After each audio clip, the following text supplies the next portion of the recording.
Right. I'm delighted to say that I have probably a best way to describe as an icon within the television and radio, of course, history. I'm delighted to have Dame Esther Rantzen, DBE. Now, for those of you who are fans of Esther will remember how she touched us all by coming into our living room, 20 million of us all, when she brought us that wonderful program, That's Life, and many other 21 years that ran for. Esther, you're very welcome, and thanks for joining us today. Great pleasure. Well, listen, it's great to have you on the line. Now, Esther, we're going to talk to you about, obviously, how are you in England, by the way? You're locked in like we are in Spain, Oh, absolutely. Yeah. Absolutely. We certainly are. In fact, I self-isolated before the government decided that that was an instruction because it seemed to me to make sense. Why, I can work from home. I'm very lucky. I've got that sort of job. And also, even luckier, I've got a very nice garden. So I've been down in the New Forest in Hampshire for over a month now. Wonderful. I actually went in on the Friday. I think the lockdown came here on the Monday, but I went in on the Friday.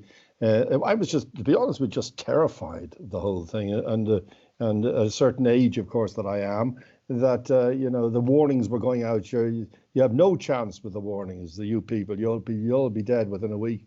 And it really terrified me. So I went into lockdown too, and I'm very lucky. I think you're the same. You have your daughter with you. I'm very lucky that I have children here near me where I live, and they so do the shopping and drop it off at the door. But it's heartbreaking not to be able to touch them and cuddle the grandkids and all, It certainly is, but technology has been helpful, hasn't it? And FaceTime, is invaluable, I think.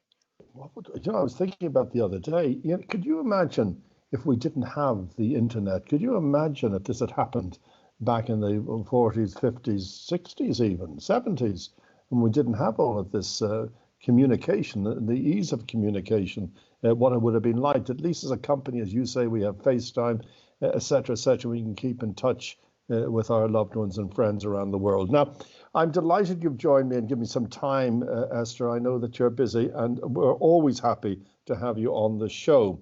Now, we're going to talk about two things. Of course, you are the founder of Childline. That was around in 86, I think I'm right in saying, and Silverline in 2012. We're talking about lockdown at the moment, and domestic abuse, I think I'm right in saying, is very high on your priorities today, especially in lockdown, as we can see a lot of people will probably be getting on each other's nerves, and it could turn to violence. Tell us how you're looking at it from your end. Well, certainly, I think from Childline's point of view, many children who contact Childline are in families and homes which are quite dangerous, whether it's domestic abuse or child abuse or neglect. And so Childline is getting a lot of contacts from young people who are threatening to run away because they can't stand it any longer. So we're having to calm them down and try and find ways of making it more tolerable for them and less dangerous for them. And of course, elder abuse is even greater taboo, really. Whether it's couples who get violent against each other, or somebody who's looking after an older parent who gets violent. And that is something that nobody ever talks about. So I think this lockdown will have its dangerous aspects for some people. When you say older people and children as well, what can you do? You get a call and some woman will phone you, said, look, my husband's turning violent on me. What are the steps that you can take at your end to, I'm sure, to calm them down by talking, but really you've got to do more than just talking when it gets that violent? Well, in normal times, what you do is explore the possibility of alerting either adult social services or the local GP to the situation if it's reached a stage when someone's getting badly hurt. But the problem is that very often people are extremely reluctant to do that because they're petrified that they will end up with their partner in some sort of residential setting, maybe even sectioned if it's a problem with Alzheimer's or another form of dementia, and they may never have access to each other again. So people are incredibly reluctant to do it. And What we have to do is look very carefully and clearly at the situation and see whether there is a real risk, because you can't have people losing their life because they don't want something awful to happen to their partner who is getting violent. Sure. It's not easy. It's not easy. Talking about the elderly, and certainly at this time, Esther, at the time when there's been horrible rumours put out that the elderly will give away their beds, if you want, to younger people if they are, God forbid, got this terrible virus and let to die. And it's even the rumours are nerve-wracking enough. Of course, it's not true, and I'm sure that the elderly, but where it become to the fore at the moment is the care homes. It seems to me they're treated in a way as second-class citizens until latest news, and thank God for people like Piers Morgan, who's almost become the spokesperson against this type of carry-on, giving them second-rate citizens. Yeah, you see, I think out of sight, out of mind. And once an older person is being looked after in a care home, the rest of us turn away and think about other things. But actually, I've visited a lot of care homes. Some are not nice places that you wouldn't actually want any of your nearest and dearest to be confined in, because, you know, they're pretty basic and there isn't any empathy or compassion. But many of them are actually run by people who genuinely love and care about older people and provide a quality of life.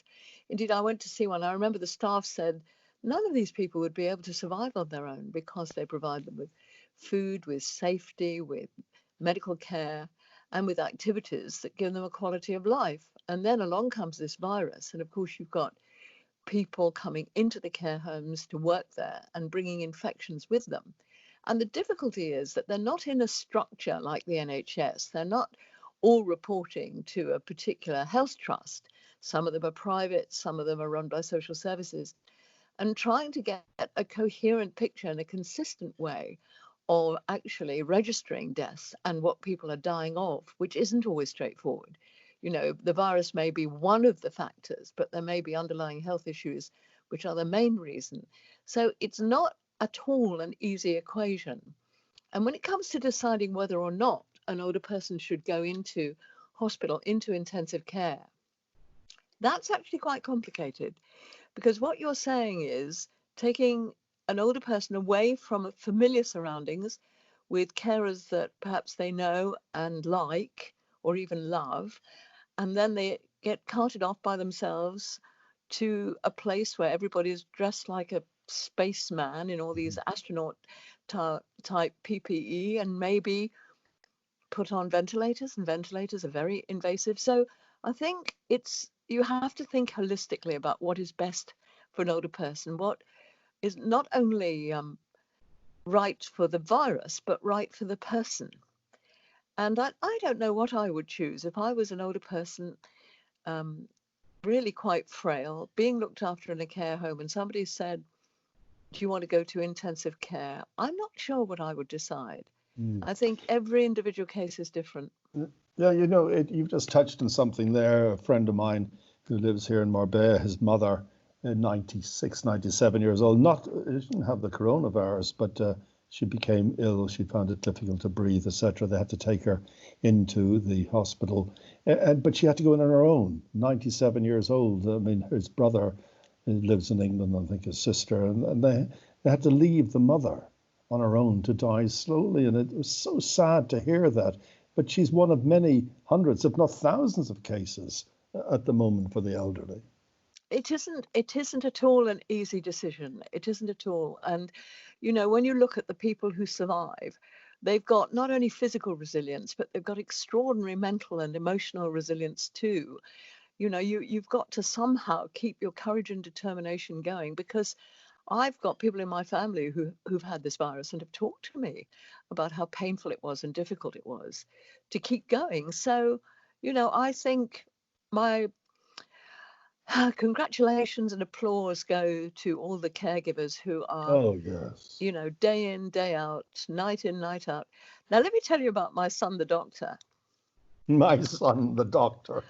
My son, the doctor. My son Aye, is aye, working. aye. Yeah, Exactly. My son, the yeah. doctor, is working in Torbay Hospital, and I keep bringing him up in a worried way. Worried, Now, of if you have a course. look, well, you have a look at the graphs. I don't think anybody's ill in the Southwest, or hardly anybody. I mean, I say to Joshy, how many patients did you have in the hospital overnight? And he says, well, actually, we had four patients and four doctors, one patient. My goodness. So so it's very odd how patchy it is and how the virus seems to attack the big cities. You know, I hear that in Marbella there isn't a lot of virus. Is that No, right? I was going to say, I had the Minister of Tourism on the show the other day, and we were Hmm. talking about this. I think in Spain, we put the lowest amount in the whole of Spain here. I think 34 deaths in total. And, this is gratifying in a way, living here, of course, but our deaths in Spain is terrifying. I think we've got So 20,000, yeah. and you in England are heading towards them. And I believe that the government have yet or have not analysed the amount of people who have died directly because of the coronavirus in care homes, which could bring the figure up above 20,000 and put you number two in the world. It's a Absolutely. terrifying moment. I was actually Yeah. just watching on the news just now. I love Mm, this that they're mm, bringing in. I want to do it here if I can. Adopt a granny. I think mm, this is lovely. These are people in age homes who haven't got any family, and they put up mm, this an iPad in front of them, and all of a sudden they've got a friend. And I'd love to do that. A few jokes and a bit of laughter. I'm doing that at the moment with people that friend of a friend will phone someone up and cheer them up a little bit. And I think that would be mm. wonderful. Could you imagine if I was in a home? Geez, they'd love to put me in one, I'm sure. And all of a sudden, Esther Rantzen speaking to me, and oh my God, I've loved her all my life, and she's my friend now. I think that would be absolutely fantastic. Yes, I've got a number of people I do speak to quite regularly, and I've got some other celebrities who have asked whether I will put them in touch with people who are not talking to anyone else, and it seems to work very well, not because they're celebrities, but because they think they know each other, or at least the person they've seen on television has already Exactly. become a friend. So there is a Exactly. familiarity. No, I think it's a brilliant scheme. I'm all for that. I How do we think the telephone is a very crucial piece of technology. It's really come into its own. It really helps. Absolutely. Please, I think you've got a campaign going in the UK, which I try to put out in a way, but just between our expat community here. Try to put out, I don't know how successful I was. I only had to use my Facebook, etc. Is Let's Talk, which I Yeah, think very is good. is, is extremely important. Now, the you know you and me go back a little while because I've got a story about you and me that goes back a long while. Go And on it then. goes back when I was broadcasting. I was a rookie, a bit of a rookie, broadcasting. And at the time, I was getting guests like Brucey and Bruce Forsyth and Ronnie Corbett and Esther Rantzen. And all these were superstars. And when you came on my program, I was terribly nervous on the program. But prior to going on, in my research, I found out you'd been in India, I think, and had drank some water from a well and got ill. Is that correct? Well, I do tend Well, to get well, ill when well. I quite. I do tend to get ill when I go abroad. There's a so that is why for a long time I've stayed on cruise ships because for a long time I could depend on the food being the Yeah. stalwart British food that didn't. I don't work well with spices and things. So both India and Africa tend to, and South America. I was really ill when I went to Peru, Machu Picchu. I can't remember a thing about it because I was out like a light most of the time. But yes, No, no, you had got ill drinking water from a well, and I remember I tried to be quite smart when I said to you, I believe, Esther, that you had a living orgasm in your stomach. And I at that remember that. stage, you said to me, orgasm, and I think that your late husband, Desmond Wilcox, was in the room and Yeah, I think said, so. Esther, who are you talking about? Your orgasms. Yeah. Of course, my mum was a doctor that told me that Maurice, you got it wrong. It was an organism. A year later, after poor Desmond had passed away, and you were on the show. Thankfully, we were talking about not a great year that you were having, and I thought I would use the Queen's Annus Horribilis, but I thought Yes. maybe I won't use it because maybe I'll slip up there, but I did get a little confidence because you're wonderful to interview, and I've been a bit relaxed. And I said, Esther, it'd been an awful anus horribilis. And you said, Maurice, last time I was on your show, you were talking about my orgasms, and now you're talking about my anus. So I've always used that in any written bit about how wonderful it was to interview you and have you on the show. Very good humor, and I thank you for that. It goes down in the annus of my history of broadcasting. And of course, other programs we do remember you on, but I loved you on Who Do You Think You Are? Yeah. Was that emotional, very emotional to do? It certainly was. Certainly was. It's a very odd experience because you're working with a crew, cameraman, soundman, researcher, director, all of whom know exactly why you're there, and you don't. And the whole point of the program is that you're finding things out while the viewer finds things out at the same pace. In fact, the people they turn down for Who Do You Think You Are people like Michael Parkinson, who actually knows all about his own ancestry, and therefore there would be no surprises at all, whereas I knew nothing about mine. I was telling my grandson about my wicked great-grandfather. He couldn't believe it. What was the greatest surprise? Was it your wicked great-grandfather? All of it. I mean, I thought I came from a very respectable suburban middle-class family, and then I discovered my great-grandfather had killed the parlour-maid by playing with a loaded gun and then gone off with his client's money. And then on the other side, I discovered that my father's ancestor, great, whatever, uncle, once owned Kimberley diamond mines and was thrown off the deck of a ship by a wicked nephew. What did I know about anything to do with that? Nothing. I knew nothing about it. So what I always say is, if you find that there are relatives in your family, on your family tree, whose names you don't know and who never seem to come up in conversation, there's usually a reason why, and it's usually a skeleton in your cupboard.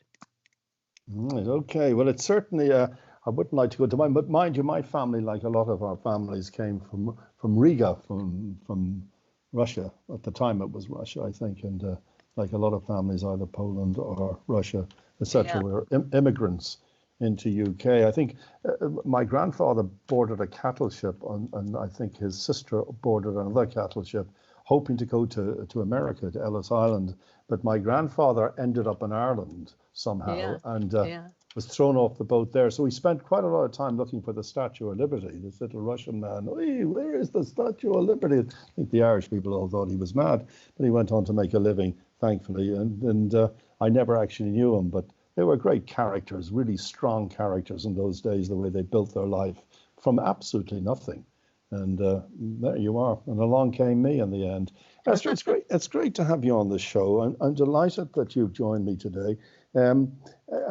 How are you? I mean, how do you keep fit? I mean, do you stand in front of the TV like my wife, but I don't, and sort of do the stretches? Do you do all that sort of thing? Nothing. The most I do is sit by my tiny pond and try and scoop out some of the algae that seems to grow at a pace whenever the sun comes out. And I do go for a 5-minute walk up and down the lane. That's all I do. I hear you're due one at very shortly. I have one of those watches that shows me how many steps I take. And I hear all my friends say, we've done 10,000 today. How have you done? And I go, 1,500 maybe. And that's just walking around the house. And that's the only tour we can have. Because the lockdown here is quite severe, Esther. It's, the police, you can't go anywhere really unless you're going to the supermarket. Or it's not like in England where they let you go out and jog for an hour and go to the park, which I think is a terrible mistake, by the way. Not that you shouldn't keep fit, but to have those crowds boarding the tube, as we see on the news, and none of them in masks, or very few of them in masks, and it seems to be backfiring a bit on them. But look, please God, health and strength for you at all times, Esther. It's always a great pleasure to have you on my show and to be able to share this conversation with my listeners. So thank you. Have a wonderful day and enjoy your walk, which you have coming up shortly. Thank you. And love to all your listeners.